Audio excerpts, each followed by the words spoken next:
नमो विष्णुपादाय कृष्णपृष्ठाय भूतले श्रीमते भक्तिवेदांत स्वामिन्निति नामिने। नमस्ते सारस्वती देवे गौरवाणी प्रचारिणे निर्विशेष शून्यवादी पाश्चात्य देश। जय श्री कृष्ण चैतन्य प्रभु नित्यानंद श्री अद्वैत गदाधर श्रीवासादि गौर भक्त वृंद। हरे कृष्ण कृष्ण कृष्ण हरे हरे, हरे राम राम राम हरे हरे। मुखं करोति वाचालं पंगुं लंघायते गिरिं यत्कृपातमहं वन्दे श्रीगुरुं दीनतारिणम्। हरे कृष्ण। श्रीमद्भागवतम स्कंध 4 अध्याय 16 ऋतु महाराजांची स्तुती पाठकांकडून स्तुती। श्लोक नंबर 7। तितिक्षत्यक्रमं वैन्य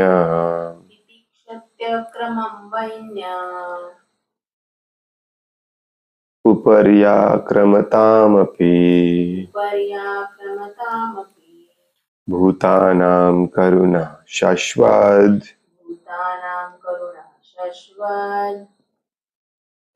आर्तानां क्षितिवृत्तिमान्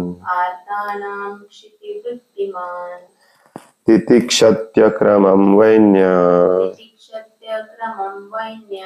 उपर्याक्रमतामपि भूतानां करुणः शाश्वत आर्तानां क्षितिवृत्तिमान् तितिक्षत्यक्रमं वैन्य उपर्याक्रमतामपि भूतानां करुणः शाश्वत आर्तानां क्षितिवृत्तिमान्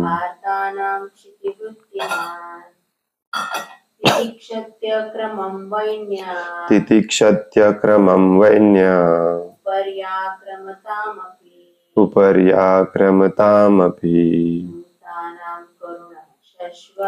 भूतानां करुणः शाश्वत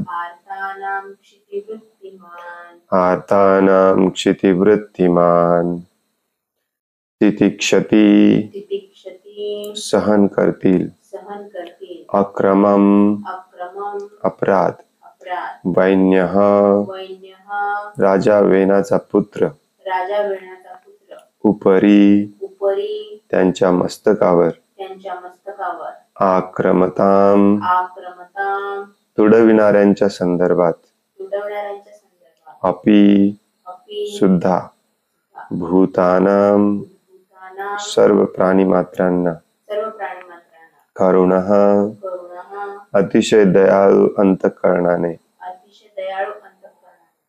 शाश्वत सदैव, आर्तानां दुःखी, क्षितिवृत्तिमान पृथ्वीची वृत्ती धारण करून।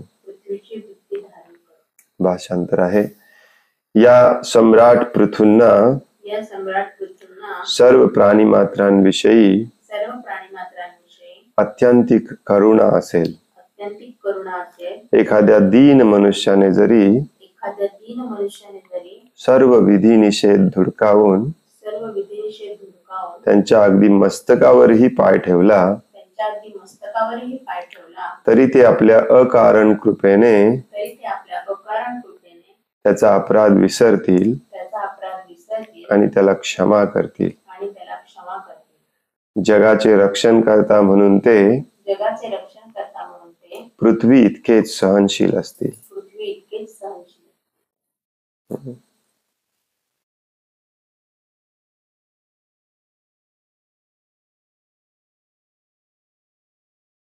हे स्तुती पाठक सगळे पृथू महाराजांची स्तुती करत आहेत।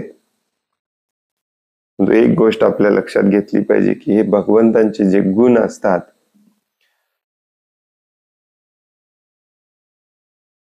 ते सर्व भगवंतांच्या भक्ताच्या अंगी पण असले पाहिजेत. असतात, परंतु या भौतिक जगामध्ये आल्यानंतर मायेचं आवरण आल्यामुळे आपण हे विसरलेलो असतो. आणि हे सगळे सद्गुण पुन्हा विकसित करणे आणि हे सगळे सद्गुण भगवंतांमध्ये अमर्यादित आहेत याचं गुणगान करणे हे भक्ताचं मेन काम असते. भक्तीची ही जी प्रोसेस असते, प्रक्रिया, हीच असते. तर या श्लोकामध्ये पृथु महाराजांच्या सहनशीलतेबद्दल बोलतायत. तितिक्षती म्हणजे सहन करतात. राजाचं काम असतं अधार्मिक लोकांना, धर्मतत्वांचं पालन करणाऱ्याला दंड देणे. त्याच्या आधीच्या श्लोकामध्ये ते पण सांगितलं स्तुती पाठकांनी, कठोर दंड देतील. परंतु दंड देऊन स्वतःच्या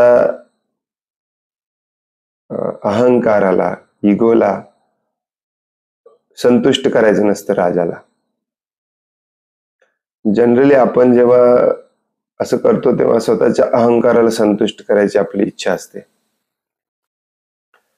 राजा दंड देणार, परंतु तो योग्य व्यक्तीला योग्य कारणासाठी आणि योग्य दंड देणार. कारण हे सगळं उलट वाटतं मग, हो की नाही. 2 श्लोकापूर्वी म्हटले की राजा जे धर्मतत्वाचं पालन करणार नाहीत त्यांना कठोर दंड देतील. आणि आता म्हणतात की जरी एखाद्या दीन मनुष्याने सर्व विधी निषेध धुडकावून अगदी पृथु महाराजांच्या मस्तकावर पाय जरी ठेवला तरी ते त्याच्यावरती करुणेनेच वागतील, त्याचा अपराध माफ करतील, क्षमा करतील. कारण जो रक्षण करता असतो त्याने सहनशील असणे पण खूप गरजेचं आहे. दंड त्या वाईट कृतीचा किंवा वाईट पापाचा दंड द्यायचा असतो. त्या माणसाला, त्या मनुष्यावरती, त्या जीवावरती दयाच करायची असते. अशा प्रकारची दया देखील ते करतील.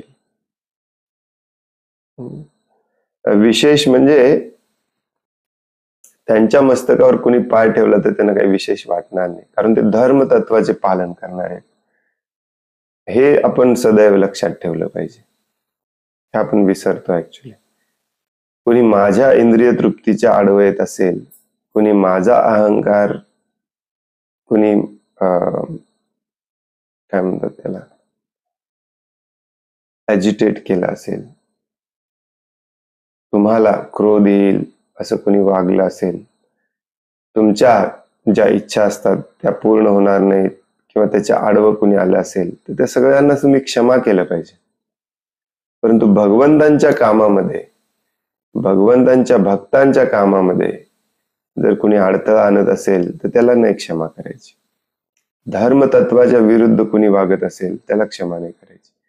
तुमच्या इच्छेच्या विरुद्ध कोणी वागत असेल तर त्याला तुम्ही क्षमा करायला शिकणे हे सगळ्यात बेस्ट असतं. हे भक्ताचं लक्षण असतं. त्याला तितिक्ष्व म्हणतात, सहनशील राहणे.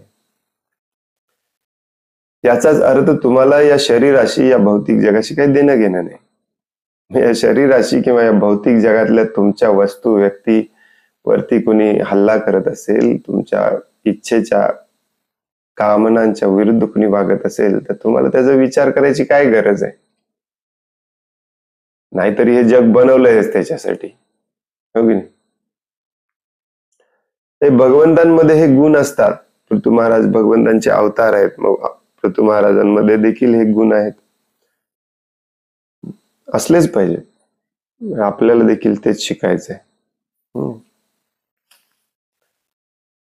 श्रील प्रभुपाद म्हणतात, पृथु महाराजांच्या सहनशीलतेची तुलना येथे पृथ्वीशी केलेली आहे. पृथ्वी जरी मानव आणि पशूंकडून सदैव पायदळी तुडवली जात असली तरीही धान्य, फळे, भाजीपाला यांची निर्मिती करून ते त्यांना अन्न पुरवठा करते. आदर्श राजा म्हणून पृथु महाराजांची तुलना पृथ्वीशी करण्यात आली आहे. कारण जरी काही नागरिकांनी राज्याच्या नियमांचे उल्लंघन केले तरी ते त्यांचा उद्दामपणा सहन करतील आणि फळे आणि धान्य पुरवठा करून त्यांचे पालन पोषण करतील.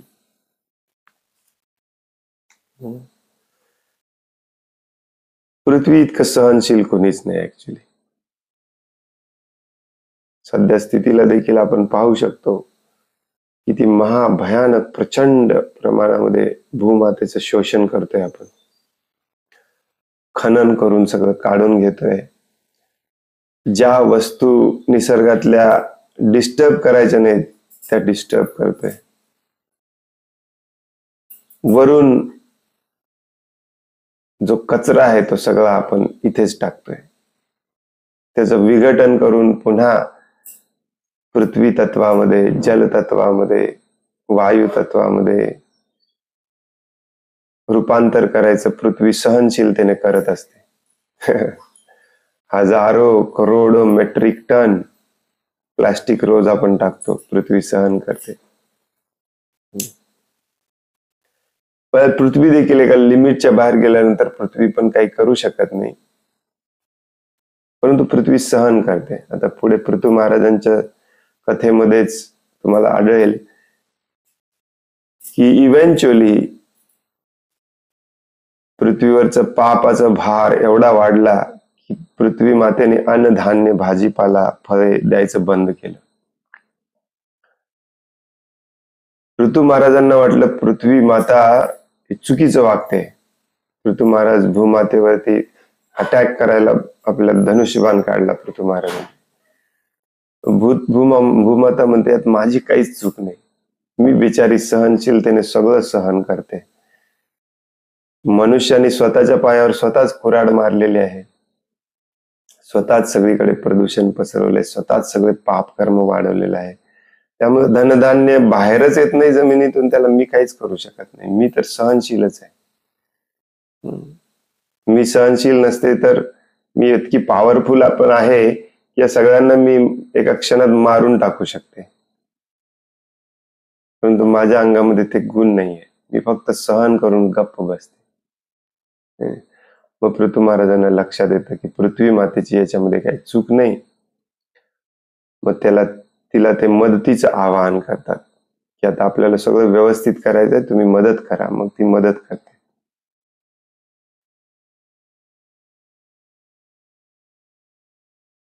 इथे महत्वाचा शब्द वापरलाय ते म्हणजे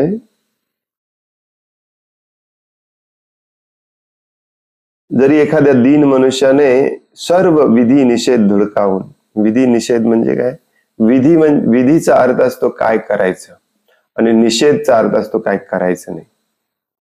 दोन्ही गोष्टी शास्त्रामध्ये दिलेल्या असतात. धर्माच्या नियमानुसार, धर्माच्या नियमानुसार जो विधी निषेध पाळत नाही त्याला असुर म्हटलेला आहे भगवद्गीतेमध्ये.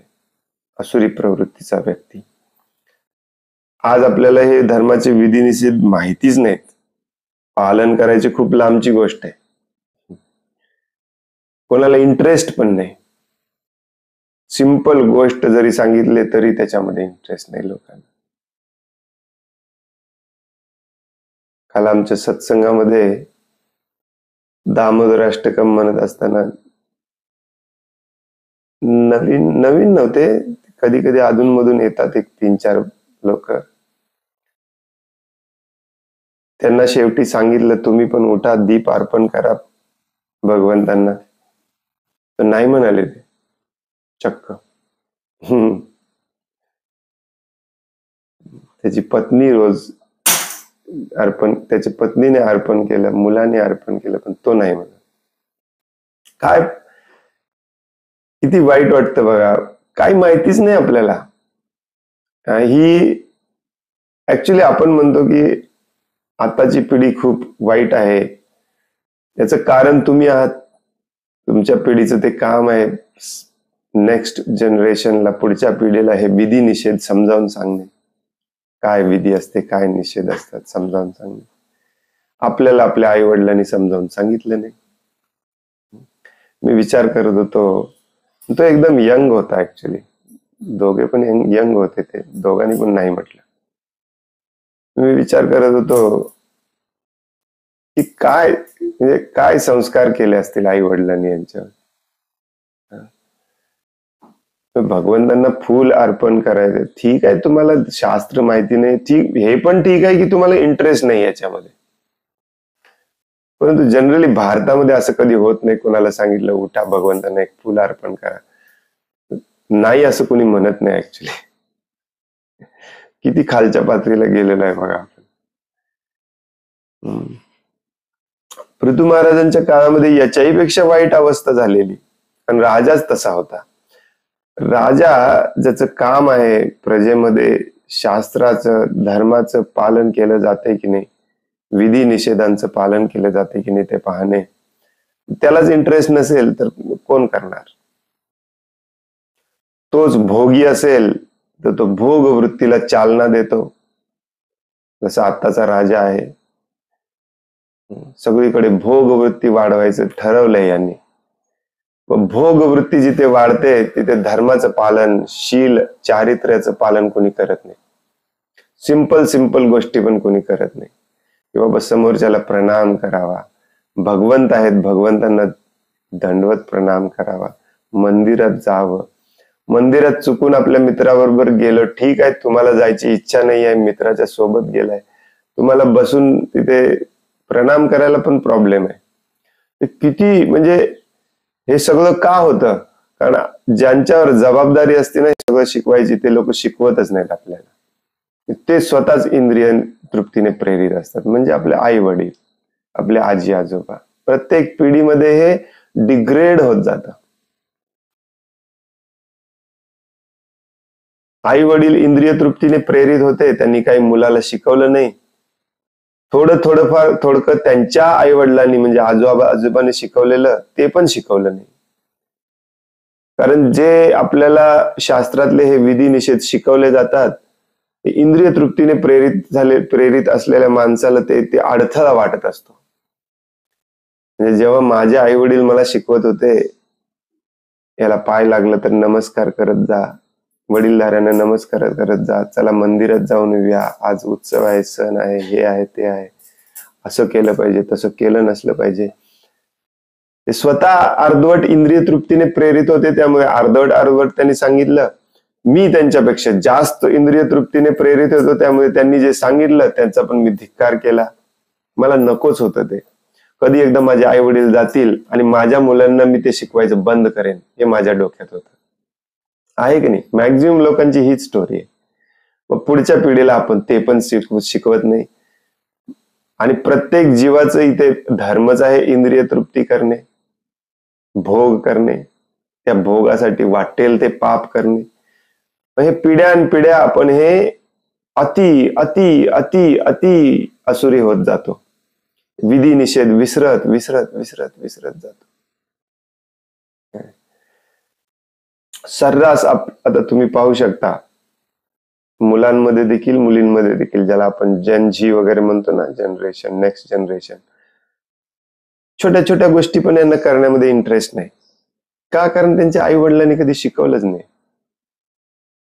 समाज हा असा क्रमाक्रमाने बिघडत असतो, स्टेप बाय स्टेप, असं एका दिवसात बिघडत नसतं. आणि ही स्लो प्रोसेस जी असते ना बिघडण्याची, त्याला फिक्स करायचं खूप अवघड असतं. आपण आता म्हणतो माताजी लोक डोक्यावरती पदर घेत नाहीत. मी कित्येक माताजींना बघितलंय की स्वतः डोक्यावरती पदर घेतात, पण आपल्या मुलींना शिकवत नाही. कारण त्यांना जबरदस्तीने घ्यायला लावलेलं असतं, त्यामुळे त्याच्याबद्दल त्यांना तिरस्कार असतो. हे पिढ्यानपिढ्या असं बदलत जातं.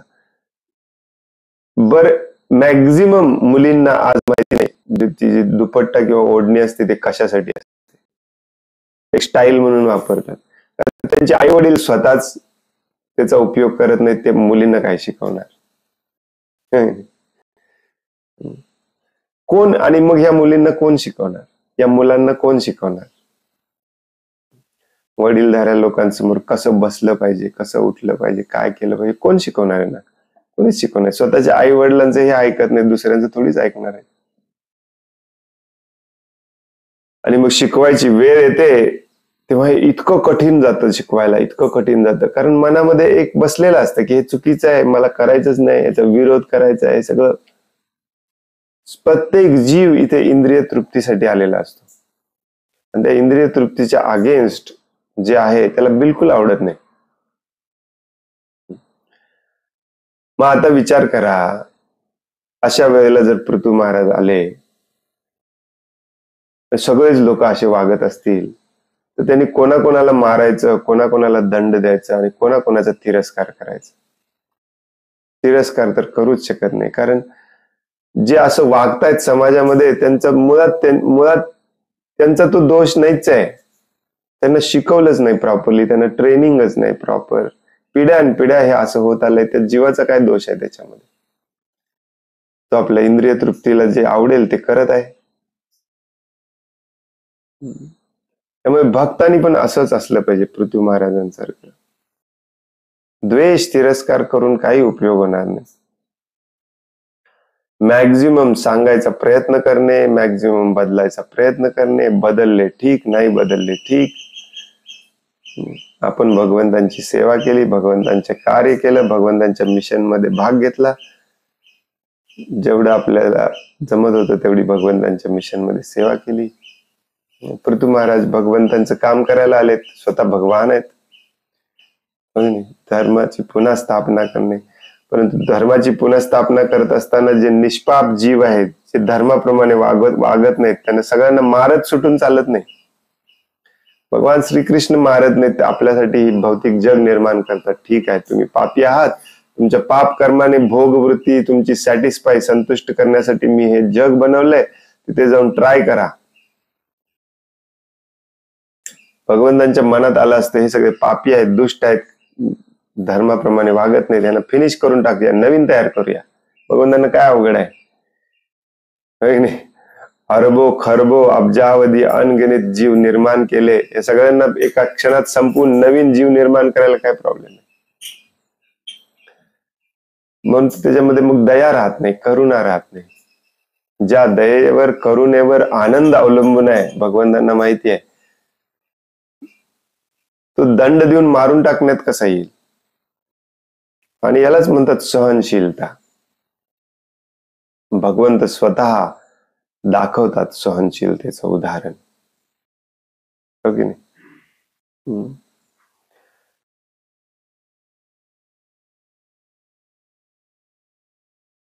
दुसऱ्या शब्दात, राजाने वेळ पडल्यास व्यक्तिगत सुख सोयींकडेही दुर्लक्ष करून नागरिकांच्या सुखाकडे लक्ष पुरविणे हे त्याचे आद्य कर्तव्य आहे.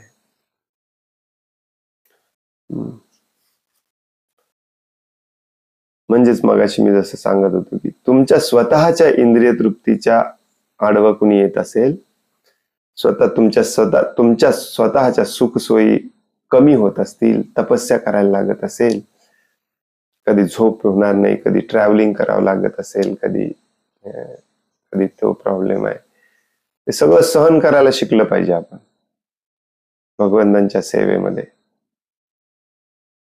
राजाने असं जर सहन केलं नाही, तो राजशाही थाटात जर राहायला लागला की सगळी जनता, सगळा पैसा, सगळी संपत्ती माझ्या सुख सोयीसाठी आहे, मग जनतेचं कल्याण कसं होणार? आजकालचे राजे बोगस असे वागतात.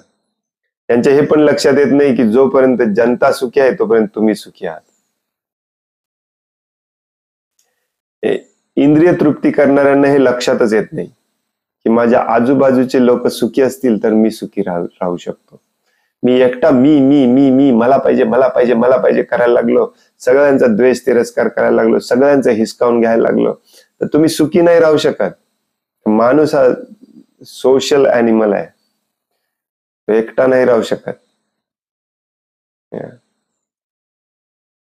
स्वतः आपण गाडी नवीन विकत घेतो आणि माझ्या कुठल्याही नातेवाईकामध्ये, मित्रामध्ये कोणाकडे गाडी नाही तोपर्यंत मला मस्त वाटतं, आनंद होतो. दुसऱ्याने गाड्या घ्यायला लागल्या तर आपला आनंद कमी कमी कमी होत जातो, कारण सगळ्यांच्याकडे गाडी आल्या, आता काय त्याच्यात विशेषच राहिले.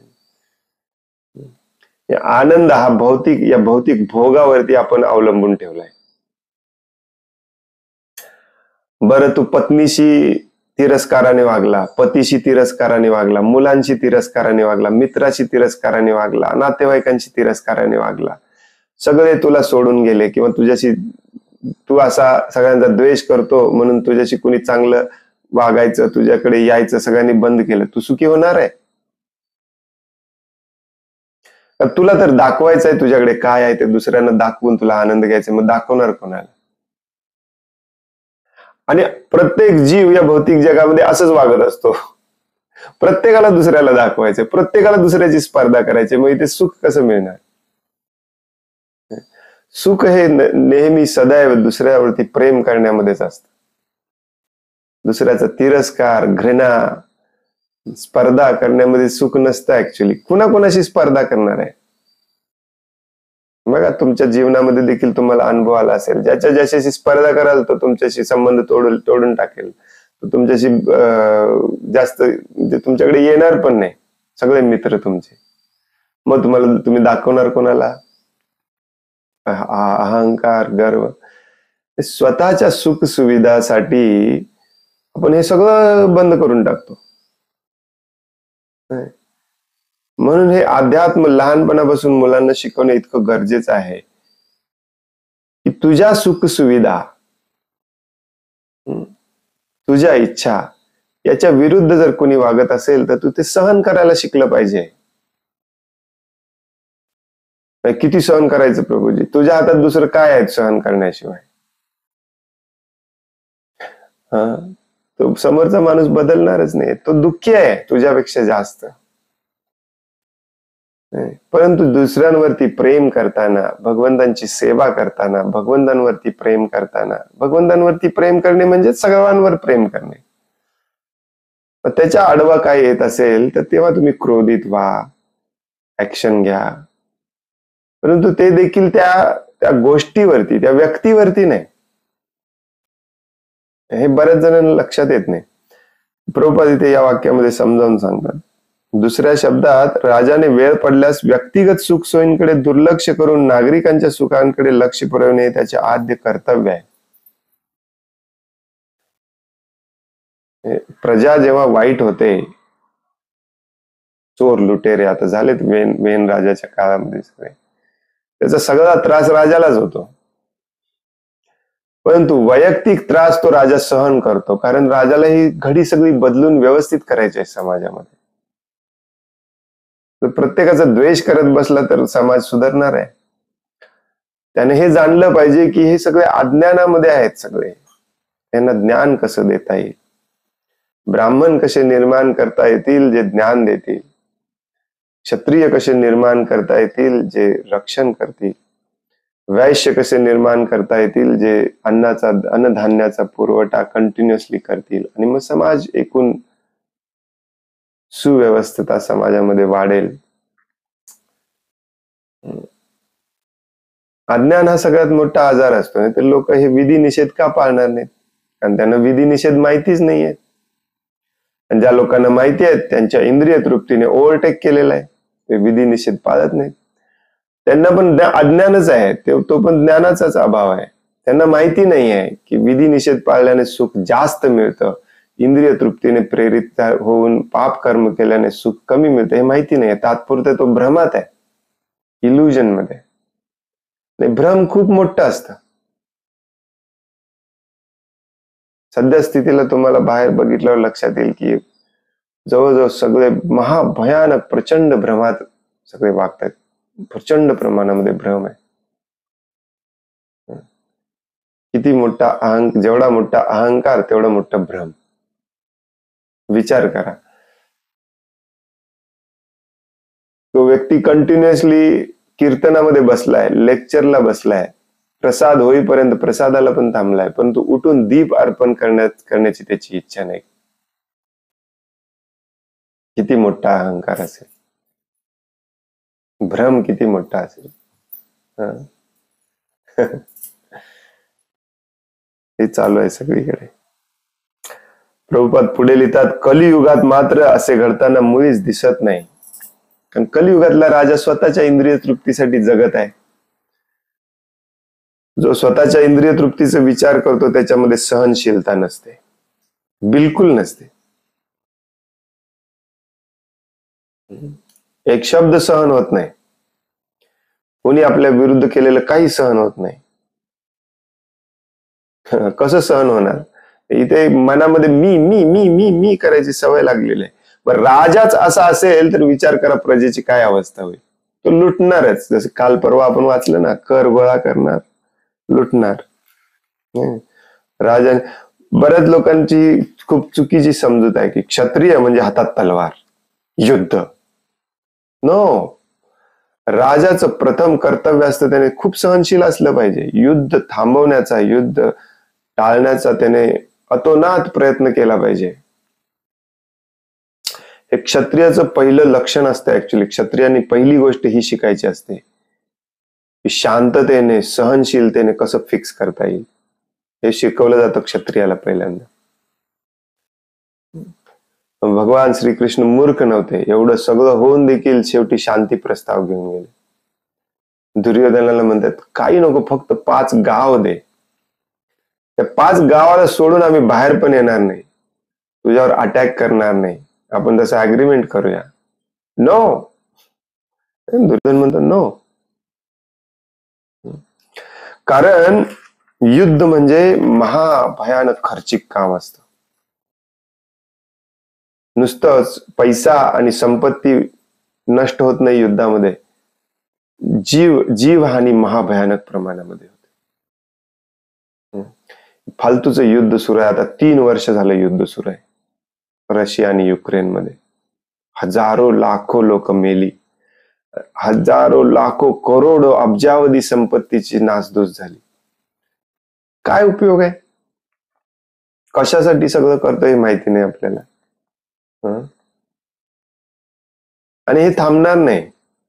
बऱ्याच जणांना वाटतं की 3रं महायुद्ध लवकरच सुरू होणार आहे, 3रं महायुद्ध लवकरच सुरू होणार आहे. बऱ्याच जणांना माहितीच नाही आहे की 3रं महायुद्ध ऑलरेडी सुरू झालेलं आहे. या 3ऱ्या महायुद्धामध्ये हे जे शस्त्रास्त्र आहेत ना, हे शस्त्रास्त्र हे नॉर्मल नसणार आहेत, बंदुका, विमानं वगैरे. हे तुमचं अन्न दूषित करणे हे शस्त्र आहे, अस्त्र आहे. विनाकारण जबरदस्तीने तुम्हाला औषधं देणे हे शस्त्र. हे शस्त्र वापरायला लागलेत आता एकमेक हे देश एकमेकांच्या विरुद्ध. राजा कसा असला पाहिजे, त्याने दंड देण्याचं कसं टाळता येईल ह्याचा पण अभ्यास केला पाहिजे. सहनशीलतेने, करुणेने, दयेने, मैत्रीने फिक्स करता येतं का, त्याचा अभ्यास असला पाहिजे. कारण दंड दिल्याने दरवेळी समोरचा सुधारतोच असं नाही. हे सगळे जीव अहंकारी आहेत. विचार करा, एखाद्याला तुम्ही जर दंड दिला तर त्याचा अहंकार अजून दुखावला जाणार, हो की नाही? आता आजकाल काही ठिकाणी तुम्ही बघता दंड देताना त्याला पब्लिक मध्ये बांधून आणतात आणि पब्लिक मध्ये माफी मागायला लावतात. तो आतून त्याचा अहंकार असा जळत असणार आहे, एक दिवस मी याचा बदला घेणार. दंड देणं तितकंच महत्वाचं असतं जितकं त्याला ज्ञान देणं महत्वाचं असतं की हे परत करू नको बाबा, याचं नुकसान तुलाच आहे. कारण असं प्रत्येकाला दंड देत सुटला राजा, सगळे अहंकाराने मदांध आहेत, ते अजून क्रोध आणि द्वेष आणि स्पर्धा आणि काय म्हणतात त्याला, रिव्हेंज, बदल्याने पेटून उठणार. हे आपले हिंदी सिनेमा तुम्ही बघितला असाल, सिनेमाचा प्लॉट कसा असतो, हा याला मारतो, मग तो बदल्याची भावनेने याचा बदला घ्यायला येतो, तो बदला घ्यायला आला की याला क्रोध येतो, हा परत त्याला बदला घ्यायला जातो. हे कधी थांबणार? त्यामुळे राजाचं एवढंच काम नसतं फक्त दंड देणे. ज्याला दंड देतोय त्याला कसं सुधरवलं पाहिजे, त्याच्यामध्ये सुधारणा कशी करायची, त्याला ज्ञान देऊन ते परत त्याने कसं केलं नसलं पाहिजे, याची व्यवस्था करणे पण राजाचंच काम असतं. म्हणून न्याय व्यवस्था बघा, न्याय व्यवस्था कधीही खूप सगळ्या अँगलनी विचार करून दंड देण्यासाठी, आजकालची न्याय व्यवस्था देखील लोकांना कधी कधी वाटतं की खूप स्लो, भारतामध्ये खूप सुपर स्लो प्रोसेस असते न्यायाची, परंतु बाहेरच्या देशामध्ये देखील असं एका दिवसात कधी रिझल्ट म्हणजे दंड दिला जात नाही. सगळ्या अँगलनी विचार केला जातो. हे खूप गरजेचं असतं. प्रभुपाद लिहितात, कलियुगात मात्र असे घडताना मुळीच दिसत नाही. कारण वर्तमान काळातील राजे आणि शासन प्रमुख हे नागरिकांकडून गोळा केलेल्या कर रूपी संपत्तीने जीवनाचा उपभोग घेण्यामध्ये बिझी आहेत. स्वतः राजा इतका इंद्रिय तृप्तीने प्रेरित झालेला आहे, प्रजेची चिंताच नाही त्याला. म्हणजे ही एकच गोष्ट चुकीची नाही, सगळ्या गोष्टी चुकीच्या आहेत. प्रजेमध्ये जे चोर लुटेर आहेत त्यांना दंड पण दिला जात नाही, आणि जे खरोखर परिस्थितीमुळे चोरी लूटमार करतायत त्यांना ज्ञान पण दिलं जात नाही. बऱ्याच लोकांची हा प्रॉब्लेम असतो.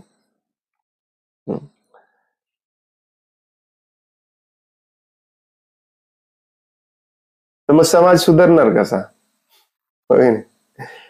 एक सध्याचं राज्य शासन, सध्याचं जे शासन व्यवस्था आहे ना, ती सगळ्या अँगलनी बिघडलेली आहे. हे एकच श्लोक नाही, सगळ्या अँगलनी बिघडलेली. अशी अयोग्य कर व्यवस्था लोकांना अप्रामाणिक करते आणि मग लोक अनेक मार्गांनी आपली मिळकत दडवण्याचा प्रयत्न करतात. प्रभुपादांनी 60 वर्षापूर्वी लिहिलंय. तेव्हा प्रभुपाद जेव्हा होते, प्रभुपाद यंग होते, कॉलेजमध्ये होते, तेव्हा इंग्रज होते. इंग्रजांना हटवायचं काम चालू होतं. प्रभुपादांचा जन्म कधी झाला? 1896 मध्ये. इंग्रज जेव्हा गेले तेव्हा प्रभुपाद 50-60 वर्षाचे होते.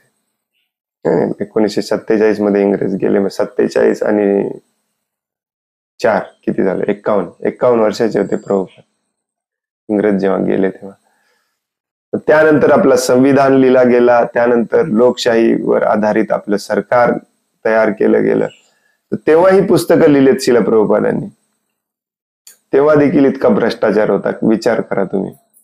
आपल्याला वाटतं की हळूहळू 70 वर्षामध्ये भ्रष्टाचार, हे बीजेपीचं एक नॅरेटिव्ह असतं. बीजेपी उठसूट हेच कारण सांगतं. 70 वर्षामध्ये सगळा घोळ घातलाय, ते आम्ही आता सुधारवण्याचा प्रयत्न करतोय. 70 वर्षामध्ये घोळ घातलाय, आता सुधारवण्याचा प्रयत्न करतोय.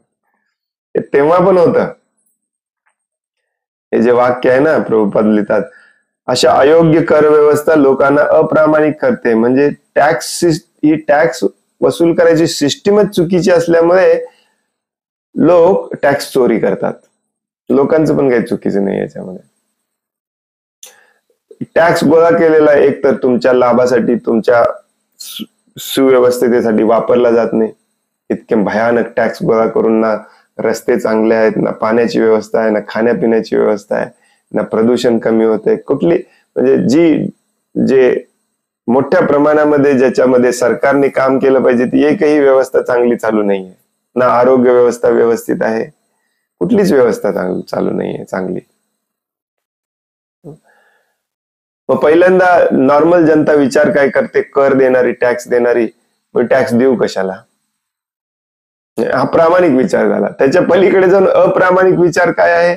माझी टॅक्स द्यायची पात्रता आहे, मला एवढा टॅक्स भरला पाहिजे, तरी पण मी देणार नाही, कारण टॅक्स जर मी वाचवला तर माझे पैसे वाढतील. त्यामुळे टॅक्स चोरी मला वाटते भारतात इतकी कुठेच होत नसेल. होत असेल मला माहिती नाही, परंतु महाभयानक प्रमाणामध्ये भारतामध्ये टॅक्स चोरी होते. Amazing actually. कारण 2 प्रकारचे टॅक्स असतात. एक इन्कम टॅक्स आणि एक काय म्हणतात त्याला, ऑक्झिलरी टॅक्स और समथिंग लाईक दॅट. म्हणजे सेल्स टॅक्स, जीएसटी वगैरे असतं ना, हे ऑक्झिलरी टॅक्स म्हणतात त्याला. हे याच्यातून वाचणं लोकांना खूप कठीण असतं. कारण इन्कम टॅक्स तुम्ही इन्कम कमी जास्त दाखवून टॅक्स चोरी करू शकता, परंतु काही खरेदी करायला गेला त्याच्यावरती सेल्स टॅक्स असतो किंवा सर्व्हिस टॅक्स असतं. हे जे प्रकार असतात ना, हे याच्यातून हे टाळणे खूप कठीण असतं. परंतु हे भारतामध्ये हे पण टाळलं जातं. सगळा गोलमाल आहे. अमेरिकेत वगैरे मी पाहिलंय की हे सेल्स टॅक्स वगैरे तुम्ही वाचवू शकत नाही, कारण तिथे सगळे कम्प्युटराइज सिस्टीम आहे. काही काही ठिकाणी ते पण केलं जातं ऍक्च्युली, इट्स व्हेरी रेअर. अमेरिकेमध्ये देखील मी पाहिलंय सेल्स टॅक्स वगैरे गोलमाल करताना किंवा इन्कम देताना तुम्हाला कॅश मध्ये देणे, चेकने न देणे वगैरे अमेरिकेत पण पाहिलंय मी. पण खूप खूप खूप कमी, खूप म्हणजे तुम्ही कल्पना करू शकत नाही. मे बी इंडियामध्ये 100% होत असेल ना, तर अमेरिकेसारख्या देशामध्ये 1% होत, लेस दॅन 1%. भारतामध्ये सगळ्यात जास्त टॅक्स चोरी होते. आणि ऐकून तुम्हाला आश्चर्य वाटेल, तुम्हाला माहिती पण असेल, सगळ्यात जास्त टॅक्स चोरी करतात जास्त पैसे कमवणारे. कमी पैसे कमवणाऱ्यांना टॅक्स चोरी करताच येत नाही. आणि व्यवस्थाच तशी बनवून ठेवली आहे.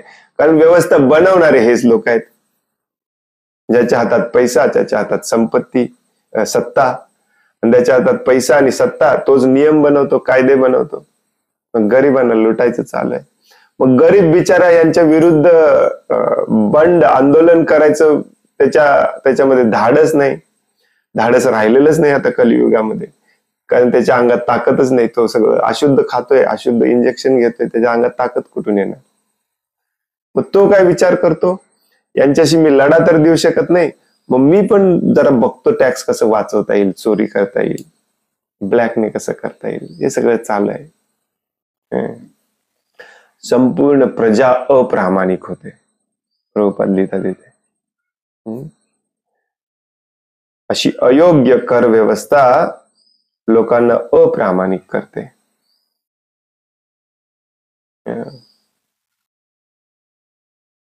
अमेझिंग. आता हे रस्ते इतके खराब आहेत म्हणून लोक सोशल मीडियावरती दंगा करायला लागले, तर नितीन गडकरी साहेब काल येऊन म्हणतात, सगळ्या शिव्या मीच का खाऊ, कोणी कोणी रस्ते बनवले, त्याच्या मागचे ऑफिसर कोण आहेत, त्याच्या मागचे डिपार्टमेंट कोण आहे, यांची पण नावं लिहा. अरे म्हणजे काय, या सगळ्यांचा वरचा बॉस तू आहे, तुला नावं ठेवायची नाही तर कुणाला नावं ठेवायची? किती निर्लज्जपणे हे सांगतात, आणि आपण पण किती निर्लज्जपणे हे सगळं ऐकतो बघा. कुठल्या परिस्थितीला, म्हणजे आता लुटायचं काही म्हणजे लिमिटच राहिलेलं नाही. तो सरळ सरळ म्हणतो, एवढे रस्ते खराब आहेत, मग सगळ्या शिवाय मी का खाऊ? मग कोण खाणार? तू सगळ्यांचा बॉस आहे ना, तू ज्यांनी रस्ता खराब बनवलाय त्याला जाऊन सांगणं तुझं काम आहे. जरी त्याचं नाव लिहिलं रस्त्यावरती, आम्ही थोडीच जाऊन त्याला विचारणार आहे. तो म्हणणार माझ्या बॉसने सांगितलं तसं मी केलंय. तुलाच तर नाव ठेवणार आणि कुणाला नाव ठेवणार? सगळे अप्रामाणिक झालेत, सगळेच अप्रामाणिक झालेत. त्यामुळे कुठे काय, कोणाला काही चिंता नाहीये. आणि याचा सगळ्यात मोठा फटका बसतो तो परत गरिबांनाच. कारण पैसा साठवण्याची ही जी प्रवृत्ती आहे ती सगळ्यांमध्ये आहे, गरिबामध्ये पण आहे. त्याच्याकडे 10 रुपये असतील आणि बेस्ट मधलं बेस्ट जेवण जर 7 रुपयाला मिळत असेल तर तो खाणार नाही. तो 3 रुपयाचं काहीतरी घेऊन खाणार, 4 रुपये साठवून ठेवणार. कशाला? भविष्यासाठी. अरे भविष्यात तू जिवंतच राहणार नाही. म्हणजेच काय, लोकांना हे लोक विसरून गेलेत अक्षरशः, की जीवन जगायला अन्न लागतं, पैसा नाही लागत. जीवन जगायला हवा लागते, पैसा नाही लागत. भौतिक जीवन. आणि हे भौतिक जीवन पण किती दिवस जगणार आहे, हे तर आता हे पुढचं ज्ञान झालं. जन्म मृत्यू जरा व्याधी दुःख दोष अनुदर्शन, कोणाच्या लक्षात आहे? आधी आहे इथं ज्या सुखासाठी धडपडतंय ते सुख काय आहे ते देखील माहिती नाही आपल्याला. सगळे अप्रामाणिक झालेत, सगळे.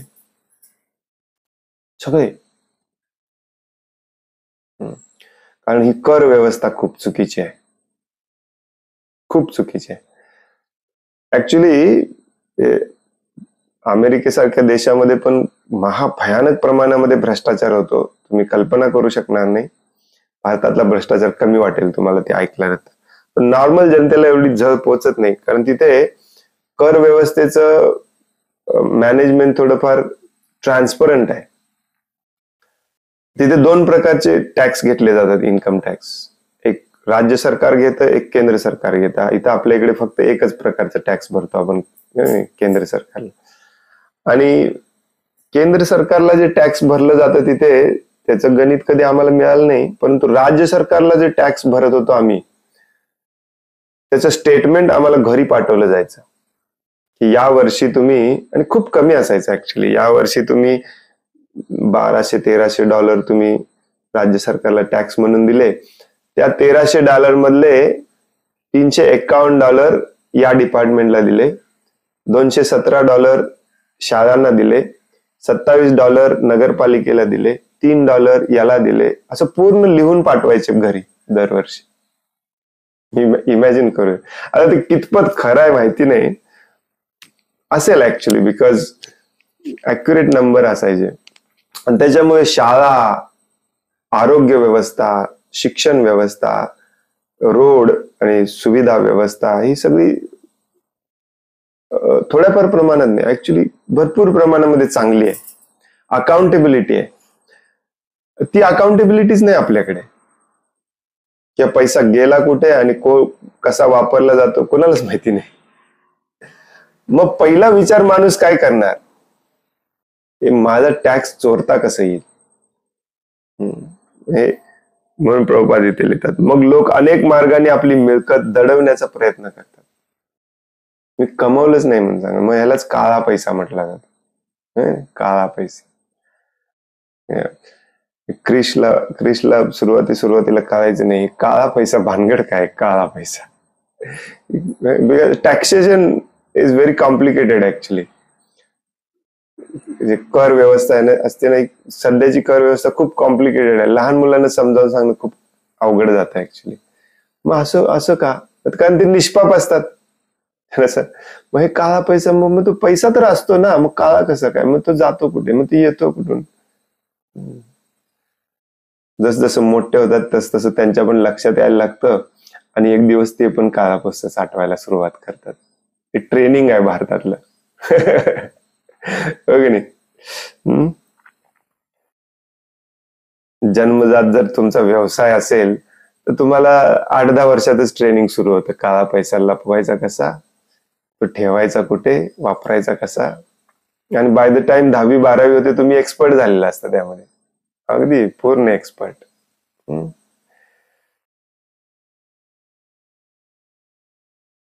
असे बरेच भक्त पाहिलेले आहेत मी, जे काळ्या पैशामध्येच व्यवहार करतात आणि स्वतःला भक्त म्हणवतात, राधे राधे करत फिरतात. युजलेस. काय करायचं प्रभूजी, समाजात सगळं करतो. अरे मग तू भक्त आहेस ना, तुला चांगलं वागण्याचं ट्रेनिंग मिळाले ना, तू बंद कर ना. नाही सरकार काय करत नाही, सरकार बदलायचा प्रयत्न कर. तू का टॅक्स चोरी करतो, तू का काळ्या पैशामध्ये व्यवहार करतो. इंद्रिय तृप्ती, माझी इंद्रिय तृप्तीसाठी मी करतोय हे मान्य करत नाहीत भक्त लोक आपले. भक्त सुधारणार नाही, भक्त बदलणार नाही तर दुसरे कोण बदलणार. तुमची जबाबदारी आहे बदलायची. भक्ताची जबाबदारी आहे गायींची काळजी घ्यायची. भक्तांची जबाबदारी आहे धर्माचं आचरण करायची, सुव्यवस्था व्यवस्थित आहे की नाही बघायची. तुम्हीच काळ्या पैशामध्ये, नाही प्रभूजी रिसीट पाहिजे, जीएसटी रिसीट पाहिजे का कॅश मध्ये देणार आहे. अरे तुम्ही ब्राह्मण दीक्षित, तुम्ही असं विचारलंच नसलं पाहिजे. काय करायचं, धंद्याचा नियम आहे, करावं लागतं धंद्यामध्ये सगळं कॅशमध्ये. आमच्याकडे ऑनलाईन वगैरे काय नाही प्रभूजी, सगळं कॅशमध्ये चालतं. हे भक्त लोक बोलतात ऑनलाईन काय, कॅशमध्ये चालतं. काय करायचं समाजात, काय करायचं, मग सोडून दे. तुला कळालं ना भगवद्गीता भागवतम, सोडून दे ना, सोडून दे, सिंपल लाईफ जग. No no no no. म्हणजे आपल्याला ही इंद्रिय तृप्ती सोडायचीच नाही आहे. मोठे मोठे भक्त असल्याचं दाखवून मिरवायचंय फक्त, हे आपले भक्त लोक. या आता जे आपण ते सगळं बरोबर आहे की सरकार खराब आहे, सरकार भ्रष्ट आहे, आपण दिलेल्या टॅक्सचा पैसा नाही आपल्याला वापरता येतो, नाही आपल्यासाठी वापरला जातो. याचा अर्थ तुम्ही अधर्मी व्हायचं नाही, धर्म टिकवून ठेवायचं जी जबाबदारी ही भक्तांवर असते. त्याचाच अर्थ असतो भक्ती. भगवंतांचं काम आहे धर्म संस्थापनार्थाय संभवामी युगे युगे. अधर्माचं धर्मामध्ये कन्वर्ट करायला, पुन्हा धर्म स्थापना करायला भगवंत येतात, आणि त्यांच्या मिशन मध्ये काम करणारे म्हणजे तुम्हीच अधर्मी वागायला लागला कसं व्हायचं.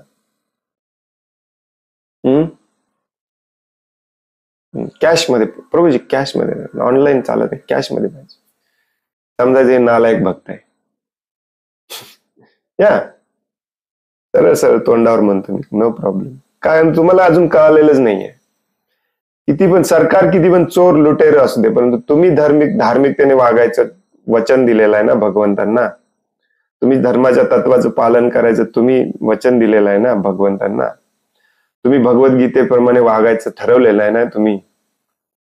म्हणूनच बघा, अशा अशा भक्तांना हे वरवरचे भक्त असतात. यांना ना भगवद्गीतेत इंटरेस्ट असतो ना भागवतम मध्ये इंटरेस्ट असतो. फक्त भक्ती करायचे. कसली भक्ती करताय?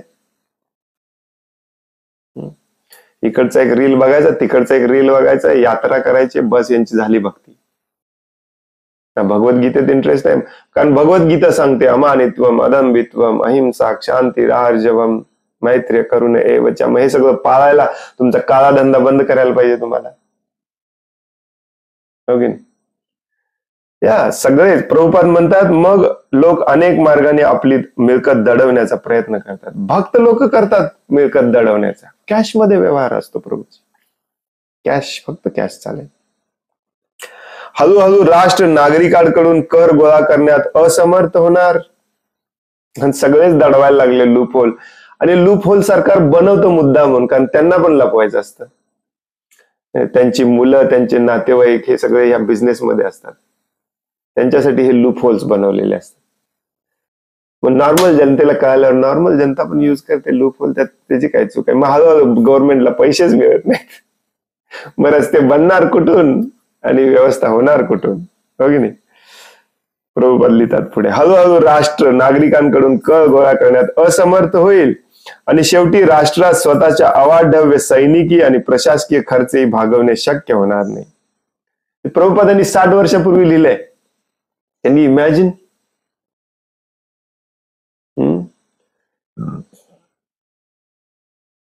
पण सगळ्या पूर्वीच्या युगातला सगळ्याचा अभ्यास केलेला असतो आचार्यांनी. त्यांना माहिती आहे काय होणार आहे. आता सध्या हे चालू आहे. अंततः शेवटी संपूर्ण व्यवस्था कोलमडून जाईल आणि संपूर्ण राष्ट्रामध्ये प्रचंड गोंधळ निर्माण होईल. कोलॅप्स. प्रभुपाद म्हणायचे, the whole civilization is going to collapse one day. तुमच्या कारकिर्दीमध्ये हे होणार आहे. तुम्हाला वाटत असेल की नंतर कधीतरी होईल. Whole civilisation is going to collapse. आणि असं झालेलं आहे ऑलरेडी.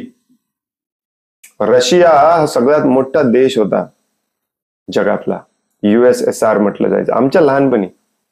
युनायटेड, लॉंग फॉर्म विसरलो मी त्याला, United Soviet states of Russia असं काहीतरी, USSR. तिथे हे सगळा गोंधळ सुरू झाला. हे कम्युनिझम, कम्युनिझम, लोक कम्युनिझमला सपोर्ट करायला लागले. आणि मला वाटतं आम्ही हायस्कूलमध्ये काहीतरी होतो तेव्हा पूर्ण रशियाची वाट लागली. अक्षरशः छोटे छोटे छोटे तुकडे झाले. त्यातलेच तुकडे आहेत युक्रेन आणि काय ते बल्गेरिया वगैरे शेजारचे देश आहेत ना, ते सगळे रशियाचा भाग होता. म्हणून तर पुतीन अटॅक करतोय. तुम्ही रशियाचेच भाग होता, आता तुम्ही दुसऱ्या देशाला मिळून रशियाच्या विरुद्ध करताय. हे या आपल्या कालखंडामध्ये झालेला हा प्रकार आहे. ऍक्च्युली रशिया पूर्णपणे नष्ट झाली तेव्हा खूप मोठी न्यूज होती ही. तसं प्रत्येक देशाचं होणार आहे. आज अमेरिकेची परिस्थिती पण इतकी महाभयानक कठीण आहे. सगळं काही फक्त इकडून तिकडून पॅच वर्क चालू आहे. कधी फुटेल काय सांगता येत नाही, अशी परिस्थिती आहे अमेरिकेची देखील. भारताची तीच होणार आहे. सगळीकडे तेच होणार आहे. चोर लुटेरे. काल जसं आपण चर्चा करत होतो, एक तर जो पैसा तुम्ही करच्या स्वरूपात गोळा करताय तो पैसाच नाहीये, कागदाचे तुकडे आहेत. हे फेल झाल्यावरती तर महाभयानक हे जे इकॉनॉमिकल सिस्टीम आहे ना, अर्थव्यवस्था, ती तर महाभयानक प्रचंड पद्धतीने कोलॅप्स होणार आहे. तुमच्या घराला व्हॅल्यू राहणार नाही, तुमच्या शेताला व्हॅल्यू राहणार नाही. तुम्ही आज म्हणता ना माझं शेत 8 करोडचं आहे, 10 करोडचं आहे, रस्त्याकडेला आहे, कोणी त्याला काही किंमत देणार नाही, कारण पैशालाच व्हॅल्यू राहणार नाही. असा दिवस तुमच्या कारकिर्दीमध्ये येणार आहे. तुम्ही जर आता 30, 40, 50 असाल, भगवंतांच्या कृपेने जर अजून तुम्ही 20-30 वर्ष जगला तर तुम्हाला हे दिवस बघायला मिळणार आहे. फक्त अन्नाला किंमत असणार आहे तेव्हा. एक चपाती एक भाकरी तुम्हाला लाख लाख रुपयाला विकत घ्यावी लागणार आहे. हे दिवस येणार आहेत. आणि म्हणून प्रभुपाद आपल्याला ऑलरेडी वॉर्न करून ठेवलेलं आहे, परंतु आपल्या भक्तांना वॉर्न व्हायचं नाही. आपल्या भक्ताला पण टॅक्सची चोरी करायची. मज्जा इथे आहे. म्हणून हरे कृष्ण नाही राधे राधे आवडतं आपल्याला. कारण राधे राधे मध्ये तुम्हाला भगवद्गीता भागवतम कोणी समजावूनच सांगत नाही. आपले हिरो लोक पण जातात वृंदावनला आणि तिथे जाऊन रमेश बाबा धिस बाबा दॅट बाबा करत बसतात. बाबाच्या ठिकाणी गेला तर तिथे भगवत गीता भागवतम नाही, तिथे फक्त राधे राधे राधे राधे करायचं. 4 दिवस घरी यायचं, परत टॅक्स चोरी करायची, ब्लॅक पैसा करायचा, परत पाप कर्म करायचं. पण तुम्हाला कोणी सांगत नाही तिथे बदलायला काय पाहिजे. आपले संन्यासी लोक जातात या रमेश बाबाकडे. कालचीच परवाची गोष्ट आहे. कसं होणार सांगा हे फिक्स सगळं. तुमच्या हातात दोरी दिलेली आहे. काय म्हणतात ते मराठीमध्ये म्हण आहे, ज्याच्या हातात दोरी काय काय म्हणते, पाण्याची दोरी, समथिंग लाईक दॅट. भक्त होणे ही खूप मोठी जबाबदारी आहे. खूप मोठी जबाबदारी आहे. भगवंत काम छोटं मोठं काम असतं का? त्याच्यामध्ये काम, मला जॉब द्या म्हणून आलाय तुम्ही भक्त व्हायला, साधं सुद्धा काम असणार आहे का? भगवंत एखादं काम करायला येतात, काम करायला घेतात. का येतात? कारण ते तुम्हाला जमत नाही. कोणालाच जमत नाही असं काम भगवंत करायला येतात. विचार करा ते काम किती महाभयानक कठीण असेल. त्याच्यामध्ये तुम्ही सामील झालाय, त्याच्यामध्ये तुम्ही अर्ज भरून नोकरीला लागलाय. जबाबदारी घ्यायला नको तुम्हाला? सगळी जबाबदारी घ्यायला लागेल. सगळी जबाबदारी भक्ताची आहे. यातली फालतूगिरी करून तुम्ही भक्त नाही होऊ शकत. म्हणून बऱ्याच भक्तांना पटतच नाही की पाप कर्म बंद करणे भक्तीची पहिली पायरी आहे. त्याच्याशिवाय तुम्ही भक्त होऊ शकत. हेच पटलेलं नाही अजून बाहेरच भक्तांना. एनिवे, हरे कृष्ण. खूप उशीर झाला आज. छोटासा तात्पर्य होता. मला वाटलं दोन श्लोक वाचून होतील, परंतु विषय आता अवघड आहे या अध्यायामधला, पुढच्या अध्यायामधला. मॉरल ऑफ द स्टोरी, तुम्ही जर टॅक्स चोरी करत असाल बंद करा. It's not good. सरकार कसंही असू दे. सरकारी नियमाप्रमाणे टॅक्स वाचवत असाल ठीक आहे. शेतीमध्ये इन्व्हेस्ट करा, शेती करा. प्रभुपादांनी पण हेच सांगितलेलं आहे, तुम्हाला टॅक्स भरायलाच लागणार नाही. शेतीमध्ये इन्व्हेस्ट करा, शेती करा, अन्नधान्य पिकवा, मस्त खावा, मस्त हवेत राहा, मस्त पाणी प्या, तुम्हाला टॅक्स भरायलाच लागणार नाही. टॅक्स भरायचाच नाही मग टॅक्स चोरी करायचा प्रश्नच येत नाही. पाप कर्मापासून वाचवा स्वतःला. हे कॅश मध्ये व्यवहार वगैरे, तुम्ही जर उद्योगधंदेवाले असाल लक्षात ठेवा, हे बंद करा सगळं. मग हे पाप तुम्हाला कुठेतरी फेडावं लागणार, लक्षात ठेवा. राज्याचे राष्ट्राचे कायदे, मग ते राज्य राष्ट्र कितीही भ्रष्ट असो, तुम्हाला पाळलेच पाहिजेत. हे देखील प्रभुपादांनी सांगितलंय. त्यामुळे कितीही मोठं टॅक्स असू दे, तुम्हाला भरायची पाळी आलेली असेल ते भरली पाहिजे तुम्ही. नसेल तर मग या टॅक्स व्यवस्थेतून बाहेर पडा. परंतु हे कॅश मध्ये व्यवहार करणे, नॉन जीएसटी बिल देणे भक्ताला शोभत नाही. भक्तीमध्ये असाल हे सगळं बंद करा. स्टॉक मार्केट, इन्शुरन्स सगळं बंद करा. No no no no no. हे सगळं गॅम्बलिंग आहे. तुम्हाला एवढीच आसक्ती असेल तुमच्या पैशाची, शेतामध्ये इन्व्हेस्ट करा, शेती घ्या, अन्नधान्य पिकवा.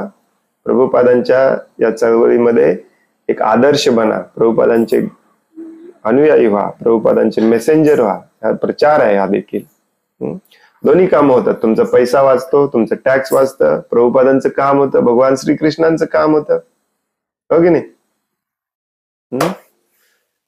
हरे कृष्ण. कोणाला काही प्रश्न आहे, काही सांगायचं आहे?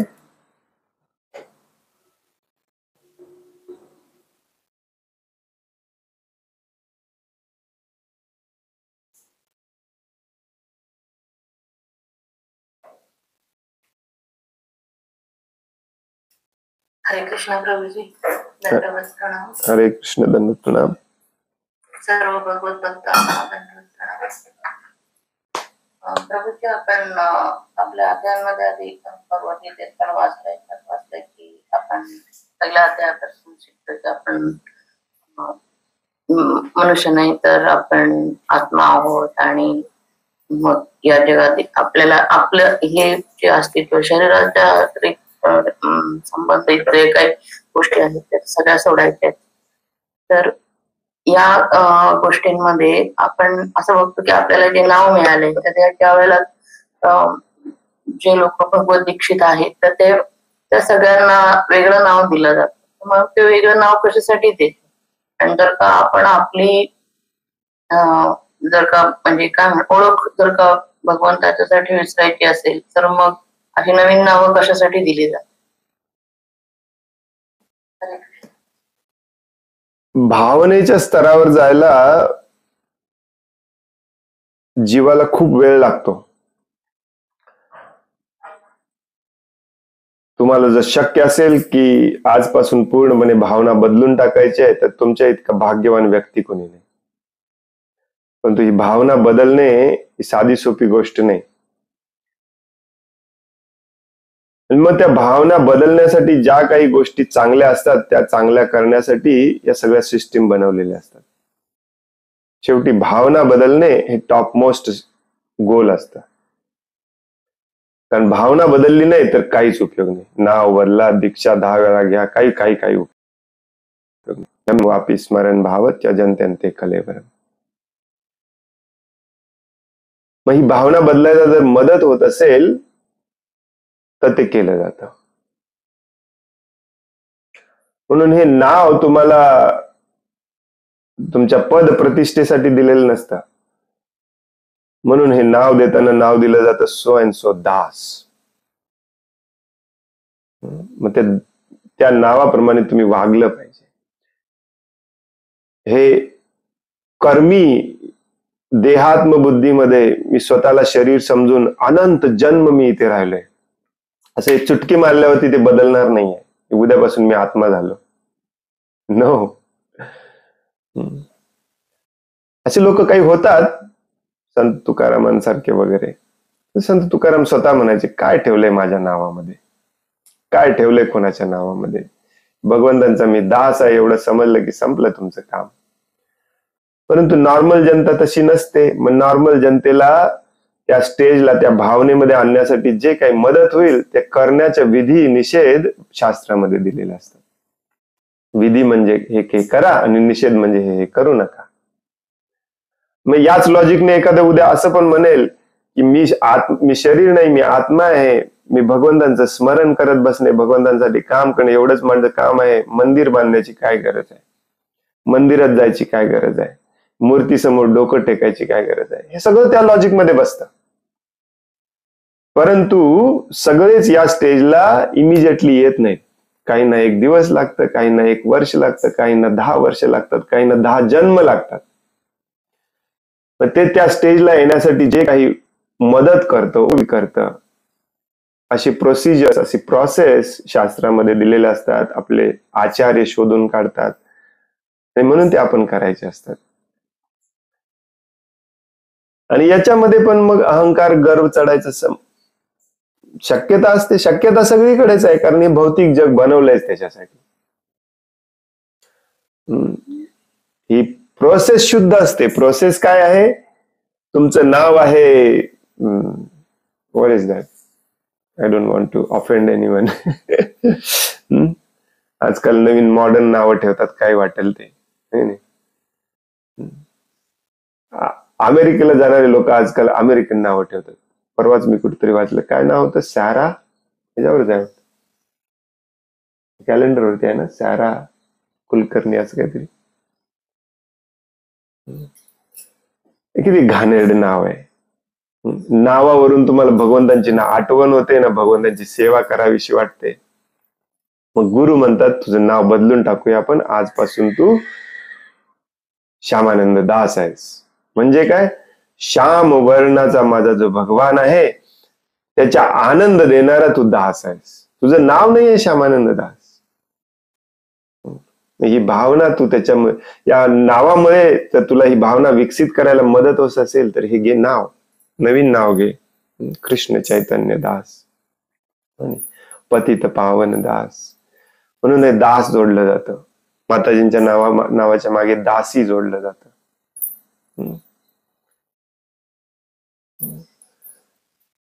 जे काही आपल्याला मदत करेल. नाहीतर काय आहे, माझं याच्यापूर्वीचं नाव होतं शांतीभूषण. मी शांतीभूषण थोडीच आहे. नाही, मी श्यामानंद दास आहे.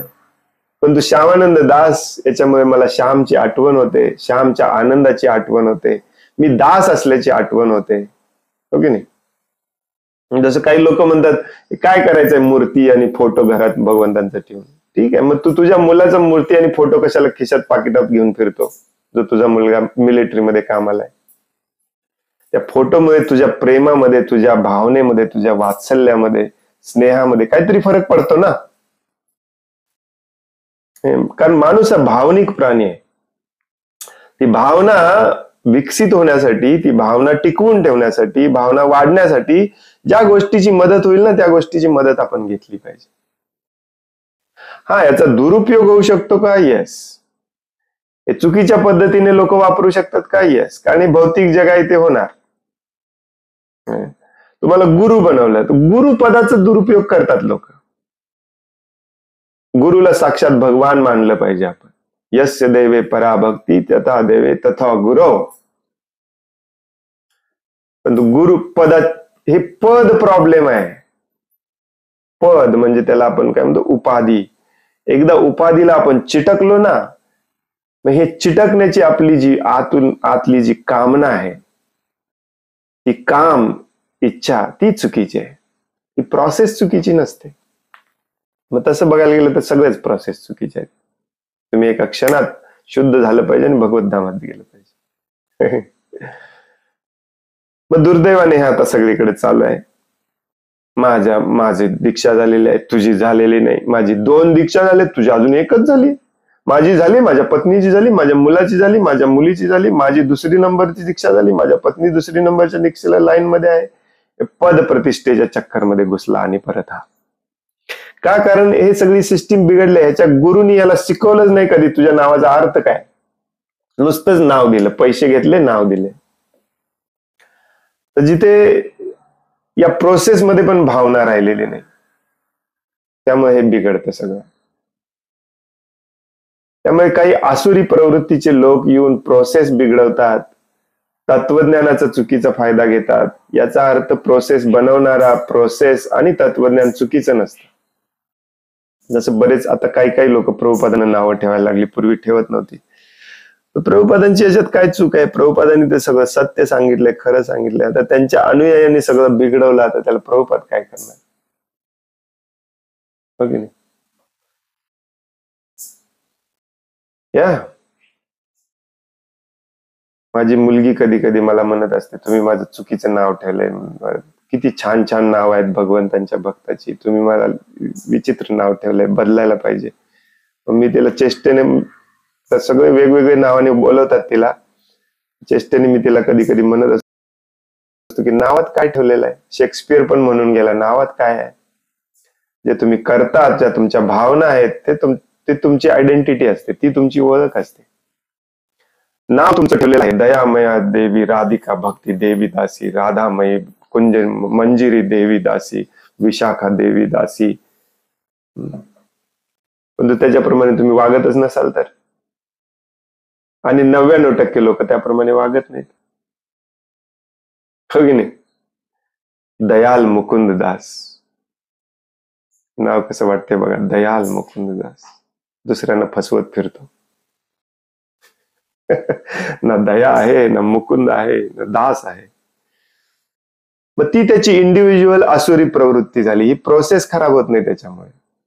प्रोसेस तर चांगल्या हेतूने, जसं सरकार योजना चांगल्या हेतूने आणते, परंतु त्याचा दुरुपयोग करणारे हजारो जण निघतात. या बट इट्स ट्रू, तुम्ही जे म्हणता ते बरोबर आहे की या जीवनाचा गोल आहे या सगळ्या उपाधींपासून मुक्त होणे. रूप गोस्वामी सांगतात, सर्वोपाधी विनिर्मुक्तम तत्परत्वेन निर्मलम. सगळ्या उपाधीतून तुम्ही मुक्त झालं पाहिजे. मी भक्त आहे या उपाधीतून पण तुम्ही मुक्त झालं पाहिजे. बस एकच उपाधी ठेवायची आणि त्या एकच उपाधीप्रमाणे वागायचं. ते म्हणजे मी भगवंतांचा दास आहे, जीवेर स्वरूप आहे, कृष्णेर नित्यदास. आणि तुम्हाला वाटलं पाहिजे आणि तुम्ही तसं वागलं पाहिजे. हे जगाला दाखवण्यासाठी नाहीये. काय काय लोक जगाला दाखवण्यासाठी परत सुरू करतात. मी तुमचा दास आहे प्रभूची. दास आहेस तू, माझ्या सेवेत तर कधी येत नाहीस. मी तुमचा दास आहे. मी तर भगवंतांचा एक क्षुल्लक दास आहे. तुला तर कधी मंदिरात बघितलंच नाही दास सेवा करताना. ही भावना विकसित करायची आहे. म्हणून काही काही लोकांना आश्चर्य वाटत असेल की श्यामानंद प्रभू दीक्षेच्या विरुद्ध आहेत का काय, असं वाटत असेल. म्हणून मी कधी दीक्षेबद्दल जास्त बोलत नाही. आणि जे दीक्षेबद्दल विचारतात त्यांना पण मी कठोर शब्दामध्ये सांगतोय, दीक्षा महत्वाची नाहीये, नाव बदलणं महत्वाचं नाहीये, तुमच्या भावना महत्वाच्या आहेत. दीक्षेच्या मागे लागलेत सगळे. सगळं एक्स्टर्नल. सगळ्यात वाईट काय होतं माहितीये सद्यस्थितीला, मला खूप वाईट वाटतं, कधी कधी डोळ्यात पाणी येतं ऍक्च्युली, की आपल्या भक्तांच्या दुसऱ्या पिढीला आपण सगळं कृत्रिम शिकवतोय. मृदंग यायला पाहिजे, कीर्तन करायला यायला पाहिजे, यात्रेला जायला यायला पाहिजे. कार्तिक मध्ये तुम्ही, वृंदावन मध्ये नाही. लहान मुलांना आपण विचारतो, अरे लहान मुलांना हे सगळं एक्सटर्नल गोष्टी शिकून तुझी दीक्षा झाली नाही. आपण लहान मुलं दीक्षेच्या मागे लागले.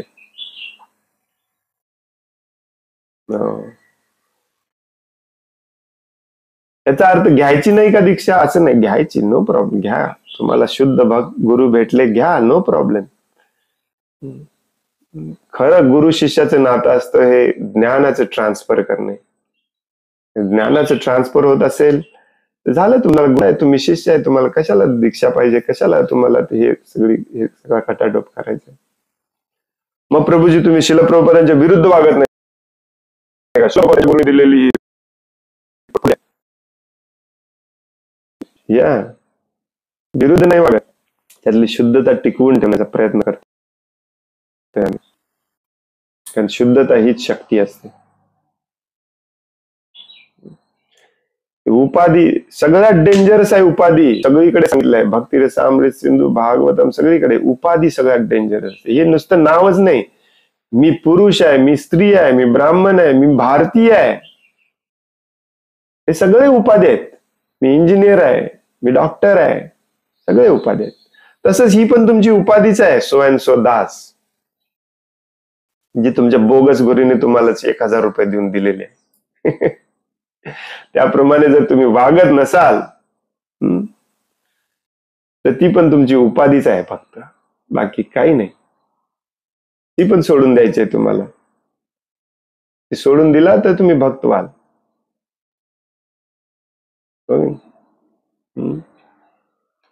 पूर्वीच्या काळामध्ये जन्मल्याच अशी नावं द्यायची, त्यामुळे नाव बदलायचं लागत नव्हतं. आता तो तसं बदलावं लागतं, कारण आपण जरा इंग्लिश झालोय, इंग्लिश नावं ठेवलीत सगळी.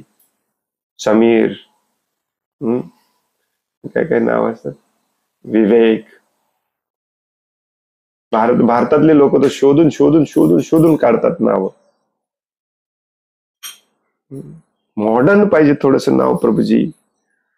दृष्टी, सृष्टी, प्रकृती, काय वाटेल ते नाव देतात. सियारा, कियारा, सॅरा. लाज, सॅरा कुलकर्णी. आता काय करायचं सॅरा कुलकर्णी, फातिमा जोशी.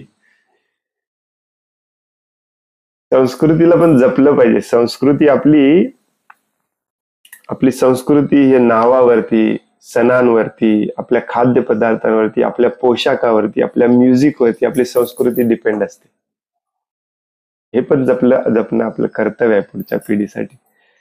तर तुम्ही म्हणाल हे जपायची काय गरज आहे, आता भगवत धामात तर जायचं आहे. कारण ह्या ज्या संस्कृतीच्या ह्या ज्या गोष्टी असतात ना, हे आपल्याला भक्त बनायला, चेतना शुद्ध करायला मदत करण्यासाठी बनवलेल्या असतात मागच्या पिढ्यांनी. हे सण उत्सव, हे पोशाख वगैरे, हे म्युझिक, कीर्तन, टाळ मृदंग. उद्या कोणीतरी उठून म्हणेल टाळ मृदंगाची काय गरज आहे, मी आतून शुद्ध आहे ना. तसं नाही, या गोष्टी सगळ्या आपल्याला शुद्ध बनवण्यासाठी मदत करत असतात, हेल्पर असतात. त्या दृष्टिकोनातून फक्त बघायचं आपण याच्याकडे. परंतु मेन गोल तोच आहे, इथे आतमध्ये भावना शुद्ध झाली पाहिजे. ती झाली की नाही फक्त तुम्हालाच माहिती असते. हरे कृष्ण.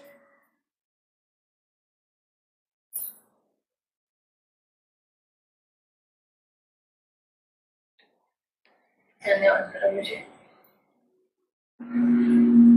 खूप खूप धन्यवाद. वांछा कल्पतरुभ्यश्च कृपा सिंधुभ्य एव च पतितानां पावनेभ्यो वैष्णवेभ्यो नमो नमः. अनंत कोटि वैष्णव वृंद की जय. वैष्णव ठाकुर शिल प्रभुपाद की जय. ग्रंथराज श्रीमद् भागवतम की जय. हरे कृष्ण. धन्यवाद.